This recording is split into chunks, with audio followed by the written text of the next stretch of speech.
So we are finishing up a great year, a great summer at YFC right now. A lot of things have been going on. I just don't know where to start with updating a summer like it's been. We had a great equipper camp. We had many kids come, as far as high schoolers and middle schoolers come.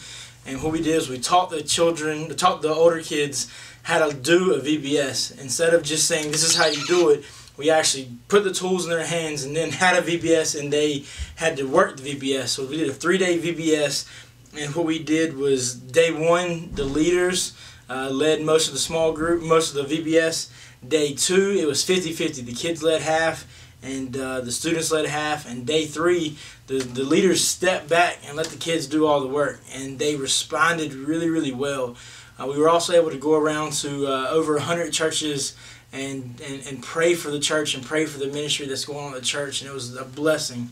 And then we had several weeks of My Life Matters camps, and man, they were just absolutely amazing. Getting to the 4th year of doing camps, they just gotten better and better and better, and God is growing the whole My Life Matters team. We were able to have lots of kids come out, and the relationship aspects were just absolutely amazing. We were able to bring in many of those teenagers that helped out with the equipper camp and use those kids to run small groups. They were leading small groups. They were responsible for teaching the gospel to these kids. It wasn't just a matter of them coming and receiving anymore. They were able to start pouring the gospel back into other people and to start leading that way. And that was a wonderful time. And we were also able to just have a lot of personal time with the kids to really get to know them, to get to know their stories, to get to hang out with kids on a much deeper level than you get to hang out with for once a week for a couple hours after school. And that was a real big blessing to spend just deep personal time and have deep relationships with the kids. I remember we had one kid who goes to my church. We have a lot of time together, but coming to camp for a solid week, he didn't miss anything. He didn't miss any story. He didn't miss any detail of any story. He listened to absolutely every single thing that went on. And at the end of the week, when we were talking, we were asking him personal questions and saying, what does this mean? What does this mean? He said, I want to start to follow Jesus. I want to give him everything. And so we were able to just have a great conversation about what it means to learn to die to yourself and to no longer walk in your old ways and to no longer choose to handle life the way you want to handle, but to abandon your old self and to put on the new self. And so we were able to have that conversation to what it means to pick up your cross and to follow Christ. Not what it means to bow your head and raise your hand and say a prayer. No cheap gospel. What it means to start living his life in reckless abandonment to self and taking up his cross every single day. And it was a great conversation, and one that's continued since camp a little bit. And after all that, we had a trip to Nicaragua that I was led. That trip was, it has stretched me quite a bit. I've never led a trip that big before. And it was a lot of responsibility that I don't know that I was really ready for.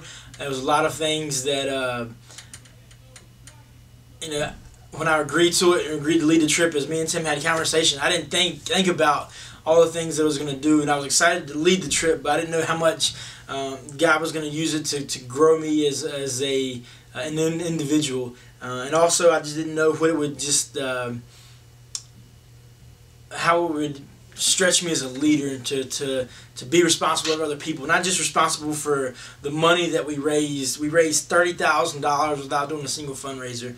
To be responsible for that money, to be responsible for getting a team and traveling and keeping them safe, but to be responsible for them as disciples while we were on the trip. And that's the thing that stuck with me most, is to be in charge of people's spiritual well-being as they were with me for 10 days overseas, and then to use those people, to lead those people rather, in doing work while we were in Nicaragua, leading a 4-day VBS at a school there, leading 4 youth rallies, a church service, leading a work project where we're literally laying the foundation of a church.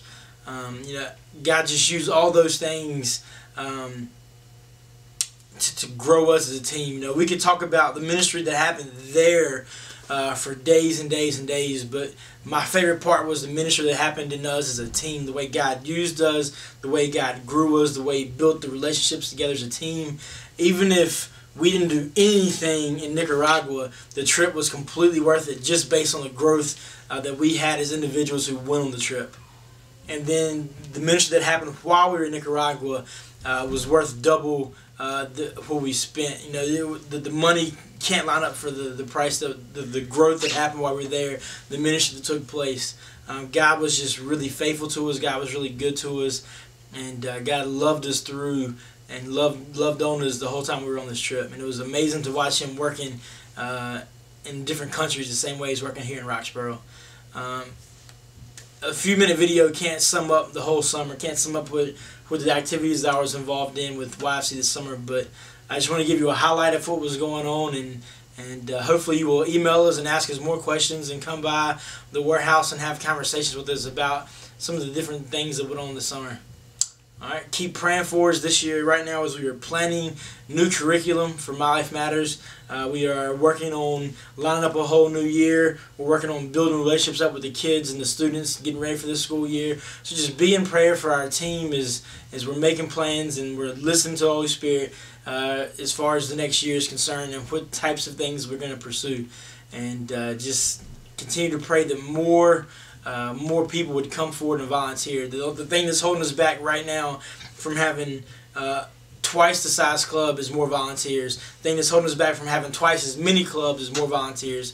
We've got schools asking us to come in and do stuff, but we can't without any more people. So my prayer request is that you would pray to the Lord of Harvest that He would send workers into the field. Thank you.